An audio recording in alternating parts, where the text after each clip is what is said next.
connaissez ce sentiment à faire frémir que vous avez quand vous jouez à un jeu multijoueur et qu'il n'y a personne sur le serveur à part vous? Par exemple, lancez Minecraft maintenant et regardez si les serveurs sont lancés, sans personne de connecté. Sensation assez bizarre, hein? Eh bien, ce sont mes hobbies. Allez sur des jeux à peine lancés et regardez ce que les joueurs ont laissé derrière eux. Mais pas seulement sur Minecraft, également sur Counter-Strike, Team Fortress, World of Warcraft. Je joue à tous ces jeux juste pour explorer les serveurs spéciaux, presque tous les jours. J'enregistre leur contenu, bâtiments, maps, annonces, et alors mon ami vient pour détruire ou construire sur les maps que j'ai chopées. Je suis payé environ 50 € pour chaque serveur que je récupère, suivant leur taille. Mais peu importe, j'étais assis en train de boire un coca quand mon ami, non nommé pour des raisons de sécurité, m'appela sur Steam. Pour me dire qu'il y avait une grande map de jeux indépendants qui était abandonnée et qu'il voulait que je vérifie. Il mentionna que la map était plus grande que la normale. Alors il voulait me payer pas loin de 100 €. Après avoir accepté, je suis allé télécharger le launcher de la map. C'était un vieux site web, le design était assez pauvre et il n'est pas l'air très populaire. Alors je suppose que je voulais juste que je vérifie que ça fonctionne. Alors j'ai créé un compte et j'ai lancé le jeu. C'était plutôt normal, une sorte de Second Life.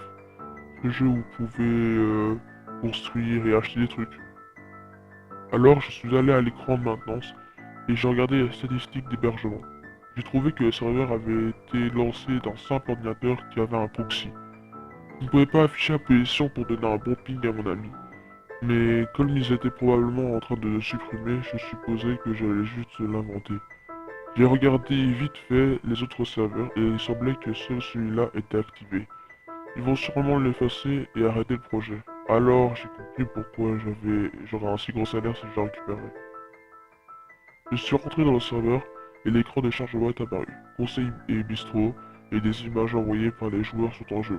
L'habituel, après que l'écran ait disparu, mon avatar est apparu dans une petite forêt. J'imagine que c'était à l'extérieur d'une ville ou d'un village, alors j'ai marché devant moi en espérant que c'était une sorte de tutoriel qui me guiderait, mais rien ne se passa. Les graphismes étaient assez avancés pour un jeu de cet âge, une forêt recouverte par les âges. Les arbres étaient comme ceux de la forêt d'Edwin de World of Warcraft. J'ai raconté tout ça à mon ami, comme nous l'avions regardé le canal d'ouvert pour nous transmettre des infos rapidement. Après avoir marché dans la forêt, pendant environ 20 minutes, je suis arrivé à un arbre plus gros que la normale. Il avait cette grande porte devant qui semblait être taillée dans le bois à la main, comme celle de l'étrange Noël de Monsieur Jack. Mais peu importe, le curseur est apparu avec le symbole d'interaction, puis l'écran est devenu noir et ma voix dans le canal a été coupée. Il n'y a pas eu d'écran de chargement, seulement le son de la musique 8 bits du dernier écran de chargement. Elle passait en boucle et était déformée. Alors j'ai attendu et attendu jusqu'à ce que finalement le jeu revienne, ainsi que ma voix. La seule chose à l'intérieur de l'arbre était un grand miroir, séparant totalement les deux moitiés. Mon personnage s'est approché de l'arbre sans que je puisse le contrôler et a mis sa main vers le reflet. Après ça, j'ai soudainement eu un retour au bureau. Code du jeu et tous les fichiers avaient disparu. Le site web du jeu aussi est parti. J'ai demandé à mon ami s'il avait coupé le serveur, il m'a répondu innocemment que non. Peu importe, il a transféré le paiement vers mon PayPal et s'est déconnecté. Je suis parti dormir cette nuit en pensant à ce que j'allais acheter avec mes 100 €. Je me suis réveillé quasiment 6 fois cette nuit, toujours en voyant ce putain d'arbre. Ce n'était même pas effrayant, juste ennuyé. C'était un miroir recréé vite fait comme celui du jeu et je continuais à le toucher. Je me suis levé aux alentours de 6 heures du matin, comme si je n'arrivais pas à dormir. J'ai décidé de sauter sur l'ordinateur pour le week-end et de farfouiller sur Steam pour trouver de bonnes offres jusqu'à tomber sur un thriller de scène pro. Quand j'ai été invité pour jouer à Counter-Strike Source, le nom du joueur avait été ajouté à mes amis. Mais je ne le reconnais pas du tout. Le nom qui ressemblait en fait au mien continuait de clignoter. Et après quelques minutes, j'ai accepté. Le serveur était plutôt normal, juste un Dust 2, sans annonce, et lui et moi faisons des équipes opposantes. Ça devait être un P2P, mais car le nom du serveur était exactement le même que le mien. J'aurais parié que c'était un ami qui me faisait une blague. Après avoir été dans les options pour tout régler, j'ai acheté un fusil de précision, la WAP, pour abattre ce type. Mais quand j'ai appuyé sur la touche à laquelle j'ai assigné le blind, le jeu a freeze et est redevenu normal, au bout de 2 secondes. Ça devait être un bug dans le code du serveur.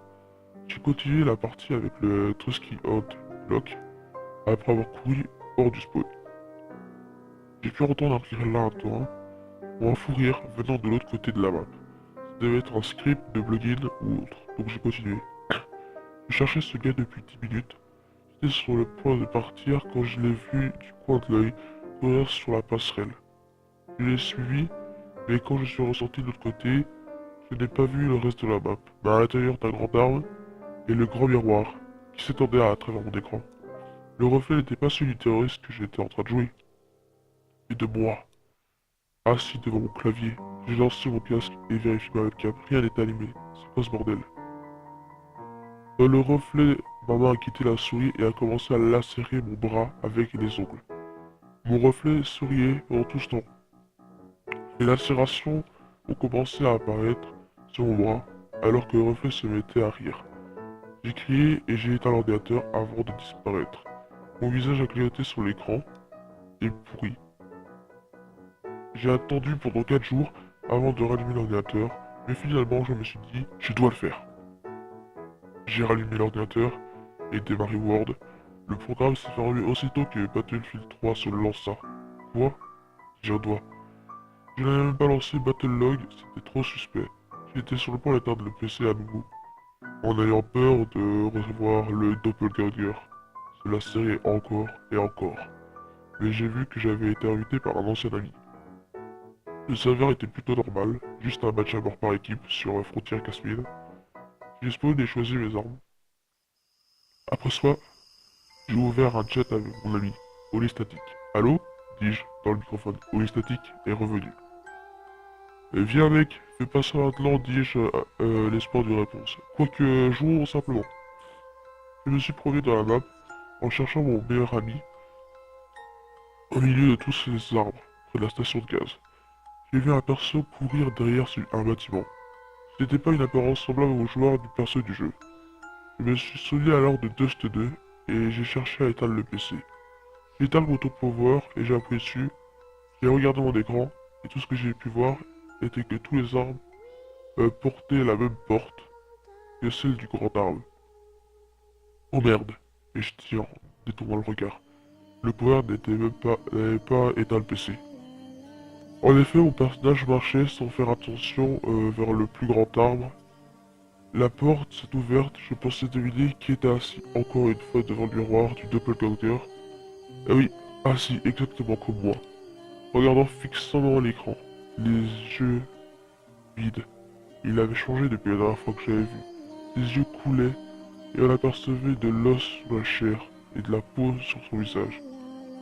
Il a grimacé et a commencé à se frapper avec un morceau de bois. J'ai crié, cette action avait des répercussions sur mon corps, comme une sorte de poupée vaudou. J'ai cherché le câble d'alimentation du PC. Les pièces du bois commençaient à atteindre ma poitrine. J'ai finalement atteint le câble, puis je l'ai rebranché. Tout s'est arrêté. Les rires, les cris, ainsi que le canal vocal. J'ai foncé à l'hôpital. J'ai reçu 60 points de suture pour mes entailles. J'ai vendu mon ordinateur quand je suis retourné chez moi. J'ai finalement, quelques jours plus tard, je sentais encore une de ces choses était à ma recherche. J'ai perdu mon boulot après avoir pris trop de jours de congé. Quand je pensais à ce truc, je me prenais chez moi en pensant à ça, que j'allais bien pouvoir faire. J'ai pensé au miroir, à moi, à la folie, et à comment je pourrais surmonter tout ça. Alors, il clique. Les miroirs, les armes, j'avais besoin de retourner dans ce jeu, mais le site web était down. Je devais l'héberger. J'ai acheté un ordinateur Dell bon marché d'un magasin local et j'ai installé un serveur PvP, dans l'espoir de pouvoir retrouver ce bâtard dans une partie. Après 3 jours d'acharnement, j'ai finalement retrouvé le serveur, le site web fonctionnait et je me suis préparé. J'ai cliqué sur connexion. La page était différente. Il y avait une photo de moi, au moment où je perdais mon travail, des photos de mes proches, ainsi que des pleurs boutons Décapitation, torture, cannibalisme, formulait sur mon écran, et on entendait la même hurlement que lorsque j'ai rencontré le double la première fois. Je me suis connecté, la page de chargement a viré une fois de plus au noir. Je me suis apparu de nouveau dans la forêt, c'était différent.